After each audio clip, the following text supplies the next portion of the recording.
Hai Gorgeous, welcome to my place. Terima kasih sudah mengklik video ini. Nggak pakai lama, watch.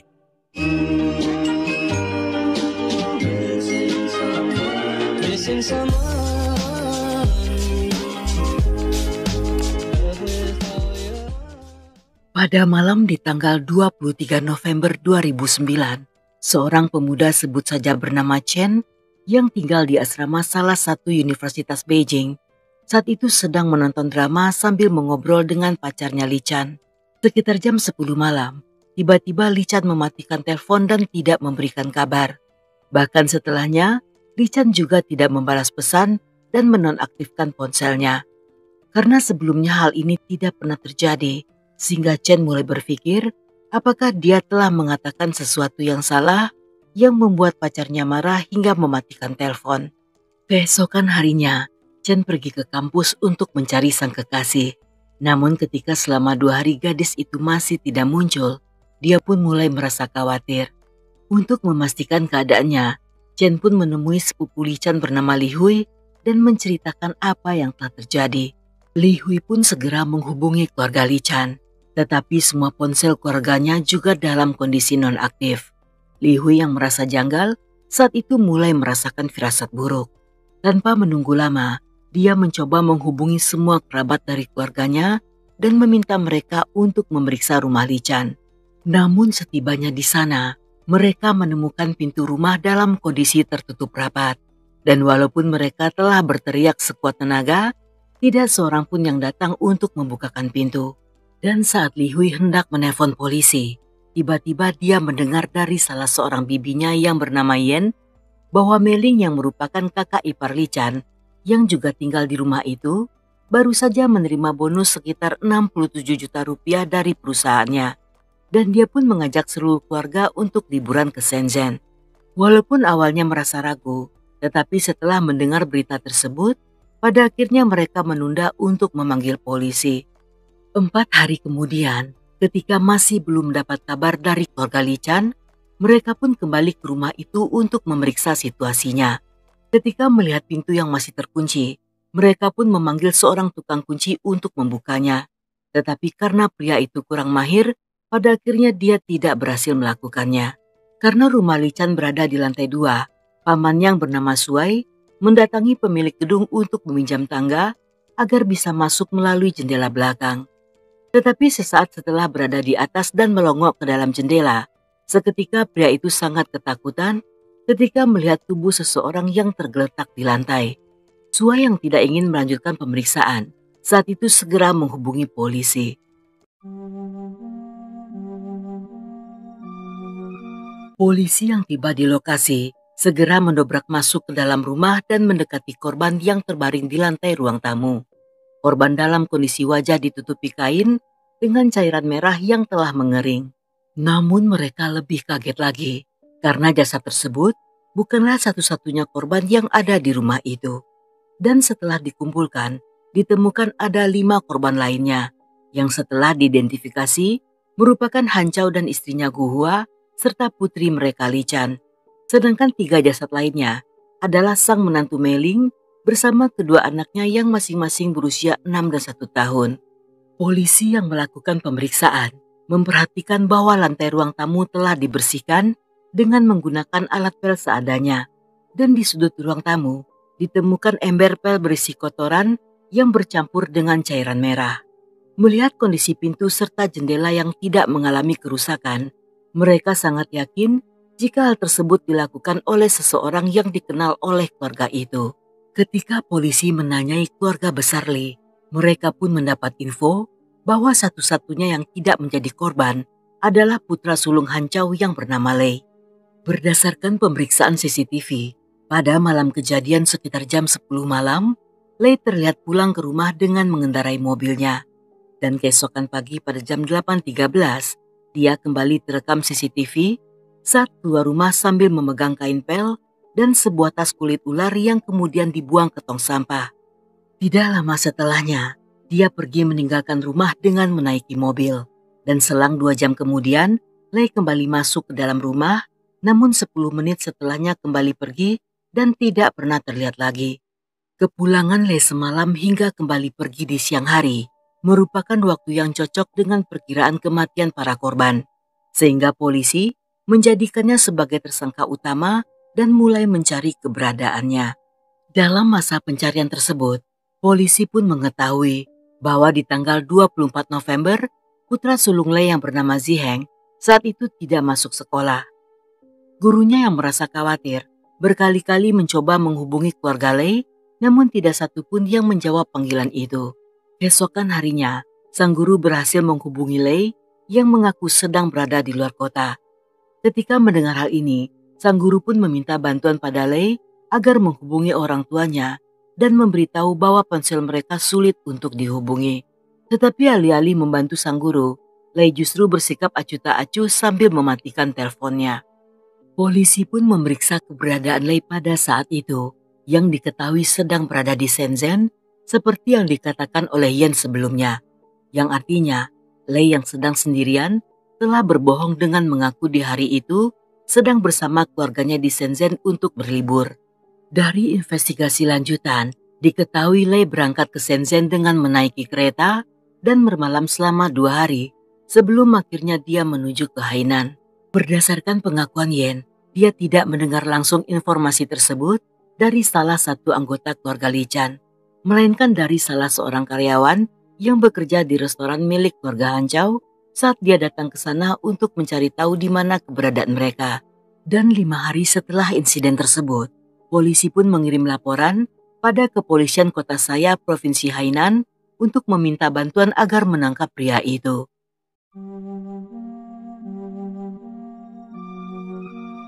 Setelah menerima laporan tersebut, Biro Keamanan Publik segera menempatkan pasukan pertahanan di sekitar stasiun kereta api untuk mencari tersangka. Namun pada saat itu, mereka belum berhasil menemukan jejaknya. Mereka juga menurunkan sejumlah besar pasukan khusus yang ditempatkan di lokasi strategis seperti bandara dan hotel. Namun ketika mereka berhasil menemukan lokasi persembunyian Lei yang berada di salah satu hotel, sayangnya pria itu sedang tidak berada di kamar. Dan hingga beberapa jam kemudian, dia berhasil ditangkap saat berada di sebuah klub rekreasi yang berada di dekat terminal bus Hainan. Dalam interogasi, ketika Lei dengan tenang mengaku telah menghabisi seluruh keluarganya, tiba-tiba sang detektif merasa ngeri karena cara pria itu menjelaskan kronologi seolah-olah sedang menceritakan kisah orang lain dan bukan menceritakan tentang keluarganya. Menurut pengakuan Lei, pada hari itu sekitar jam 10 malam, dia sedang dimarahi oleh sang istri. Wanita itu mengomel tentang Lei yang selalu pulang malam dan sering hangout dengan ani-ani berambut pirang yang hobi naik motor sambil bonceng 3. Selain itu, Mei Ling juga mengeluh tentang pekerjaannya yang tidak berhasil mencapai target penjualan. Mei Ling adalah seorang sales di sebuah perusahaan. Setiap bulan, perusahaannya menetapkan target penjualan sebesar 200 juta. Namun karena Mei Ling selalu tidak bisa mencapai target, sehingga dia selalu meminta bantuan Lei agar membeli beberapa produk demi menutupi kekurangan penjualan itu. Mendengar hal itu, Lei yang kesal mulai bertengkar dengan istrinya. Dia merasa Mei Ling terlalu curiga dan menuduhnya tanpa alasan hanya karena pulang terlambat. Sedangkan sebagian besar pendapatan dalam keluarga mereka justru berasal dari penghasilan Lei yang harus bekerja hingga larut malam. Bagi pria itu, sangat lucu jika istrinya marah hanya karena dirinya pulang terlambat. Tetapi setiap kali butuh uang untuk menutupi target penjualannya, Mei Ling tanpa malu justru meminta uangnya. Hal ini membuat Lei yang semakin emosi, seketika mengambil anggur dan minum hingga mabuk. Dan beberapa saat kemudian, di bawah pengaruh alkohol, dia pun mengambil sebuah sajam dan menikam Mei Ling hingga tewas. Melihat istrinya yang telah meninggal, dia pun juga mendatangi Li Chan dan ikut menghabisinya. Setelahnya Lei ke kamar mandi untuk mencuci muka dan duduk merokok di pinggiran tempat tidur sambil menenangkan pikiran. Namun tiba-tiba Han Chao yang terbangun karena mendengar suara keributan segera menuju ke kamar Lei untuk bertanya apa yang terjadi. Hanya saja sesaat setelah Han Chao membuka pintu kamar dan belum sempat bertanya apa-apa, tiba-tiba lehernya ditikam oleh sang putra yang muncul dari balik pintu. Han Chao pun tewas di tempat tanpa sempat mengetahui apa yang terjadi. Tidak lama setelahnya, sang ibu gua yang ikut terbangun segera menuju ke ruang tamu dan melihat Lei yang sedang duduk di sofa. Sama seperti suaminya, Guhua juga tidak sempat bertanya karena Lei segera menghabisinya dalam ruang tamu yang gelap. Menyadari telah menghabisi 4 anggota keluarganya, pria itu pun terduduk di sofa dan menangis selama 3 jam. Saat pagi menjelang, dia pun menghabisi kedua anaknya yang saat itu masih tertidur. Dan setelahnya, dia melampiaskan rasa frustasi dengan melempar TV serta perabotan kamarnya. Setelahnya dia pun merapikan kamar, serta membersihkan semua noda cairan merah dengan menggunakan kain pel seadanya serta membuang semua barang bukti. Sekitar jam 10 pagi, bersama seorang temannya yang bernama Xiao Jun, Lei pun berangkat ke Shenzhen dengan menaiki kereta. Di sana mereka mengunjungi semua tempat yang belum pernah Lei datangi. Dan setelahnya, pria itu berencana akan melakukan bundir. Namun sebelum melakukannya, Lei telah tertangkap.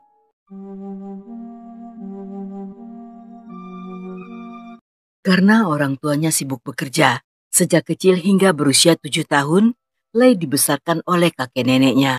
Pada saat itu, hanya Li Chan yang tinggal bersama orang tuanya karena Li Chan yang masih bayi masih membutuhkan ASI. Akibat jarang bertemu, sehingga hubungan Lei dan keluarganya menjadi kurang dekat.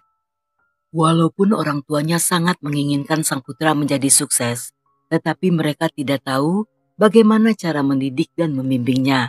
Mereka hanya mengikuti konsep tradisional bahwa seorang anak harus patuh, dan Lei seringkali dihukum serta dimarahi jika telah melakukan kesalahan. Lei selalu dipaksa agar sempurna dalam segala hal, namun di hadapan orang lain, bocah itu selalu diremehkan, serta dibanding-bandingkan dengan anak-anak seusianya. Selain itu, Li Chan seringkali menjadi informan kecil yang sering mengadu tentang perilaku Lei yang akibatnya membuat Lei seringkali dihukum. Dan hal inilah yang membuat hubungannya dengan Li Chan juga tidak akur. Hingga pada satu waktu, Lei bertemu dengan seekor anak anjing liar. Dia merasa kasihan dan ingin membawanya pulang serta mengadopsinya. Tetapi orang tuanya sangat tidak setuju dan sang ayah bahkan membuang anjing tersebut serta sempat menendang Lei. Bagi Lei, dipukuli adalah hal yang sangat biasa, dan setiap kali hal itu terjadi, dia akan bersembunyi di dekat tumpukan kayu bakar hingga tertidur dan terbangun di malam hari. Perlakuan hancau pada sang putra membuat Lei mulai mati rasa, dan satu saat nanti dia berniat untuk menghabisi mereka. Namun karena masih kecil, saat itu dia hanya bisa bermimpi tanpa tahu bagaimana cara untuk melakukannya.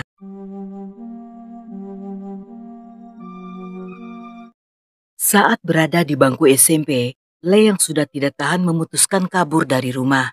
Dia pun bekerja di kota Xiongmen yang pada waktu itu gaji bulanan di Beijing hanya sekitar 1,8 juta. Tetapi karena Lei sangat rajin, sehingga bisa menghasilkan lebih dari 6,7 juta per bulannya. Penghasilan tersebut membuatnya menjadi salah satu pegawai yang memiliki penghasilan tertinggi. Tidak lama setelahnya, Lei juga ingin segera menikahi Mei Ling yang merupakan cinta pertamanya. Mereka berkenalan di sebuah salon rambut, tempat di mana Mei Ling saat itu bekerja dan Lei menjadi langganannya.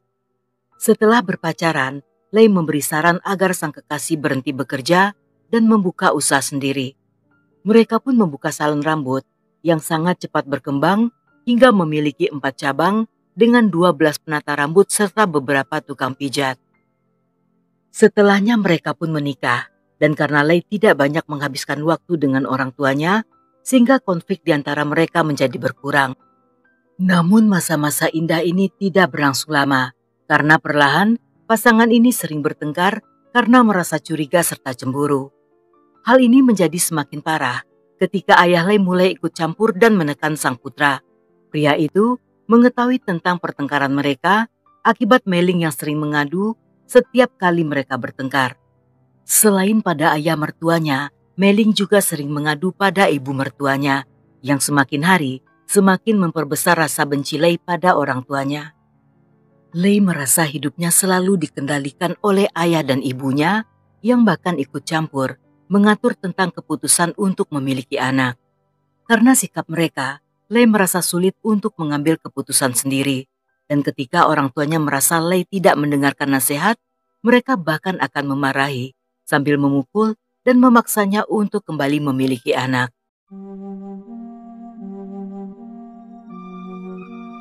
Sebelum Lei sempat memikirkan cara agar menghindar dari orang tuanya, tiba-tiba di desa tempat mereka tinggal terjadi pembongkaran besar-besaran yang membuat keluarganya mendapat uang ganti rugi sebesar 13 miliar. Dengan uang tersebut, sang ayah Hancau membeli sebuah rumah besar di pusat kota Dasing yang memiliki 3 kamar tidur dan 2 ruang tamu. Mereka pun meminta Lei serta istrinya untuk tinggal bersama, yang karena hal ini, Lei yang awalnya ingin menghindar, justru semakin terikat tanpa bisa berkutik. Setelah Lei pindah ke rumah tersebut, Hancau menggunakan sisa uang untuk membeli 5 rumah lainnya, yang 3 diantaranya diberikan untuk sang putra Lei. Hancau melakukan hal ini dengan tujuan mengikat sang putra agar tidak pernah berpikir untuk menceraikan istrinya. Hancau sendiri sangat menyayangi Lei, hanya saja dia tidak tahu bagaimana cara untuk menunjukkannya. Dia juga pernah memberitahu salah seorang temannya bahwa putranya menghabiskan uang tanpa memikirkan masa depan. Dan rumah yang dihadiahkan itu merupakan salah satu investasi sebagai tabungan untuk Lei dan istrinya. Namun Lei yang sejak kecil terbiasa diabaikan, sama sekali tidak tahu bahwa ayahnya berusaha keras agar mereka bisa akur dan tinggal seatap. 3 hari sebelum kejadian tersebut, sebenarnya Lei telah membeli tiket kereta untuk pagi hari di tanggal 23 November. Dia akan mengunjungi Shenzhen bersama Xiao Jun dan berencana akan berwisata di sekitar pasar serta istirahat sepanjang hari. Namun rencananya berantakan karena sebelum Lei sempat berangkat, sang ayah memintanya untuk mengantar ke rumah salah seorang kerabat yang sedang mengadakan pesta pernikahan. Namun sesampainya di sana, bertepatan pada acara makan siang, Lei sempat dimarahi ayahnya di depan banyak orang karena sesuatu hal. Dan di malam harinya, saat Lei sedang makan malam bersama teman-temannya, tiba-tiba Mei Ling menelpon dan memintanya pulang sebelum jam 10 malam. Hal ini membuat Lei merasa tersinggung karena sejak pagi telah dimarahi oleh ayahnya dan sekarang istrinya juga ikut mengomel. Seolah mengabaikan permintaan sang istri, Lei justru minum-minum di restorannya sendiri. Yang tidak lama setelahnya, Mei Ling pun kembali menelpon secara berkali-kali serta menyuruhnya untuk segera pulang. Dan sesaat setelah berada di rumah, mereka pun bertengkar hingga terjadi insiden itu.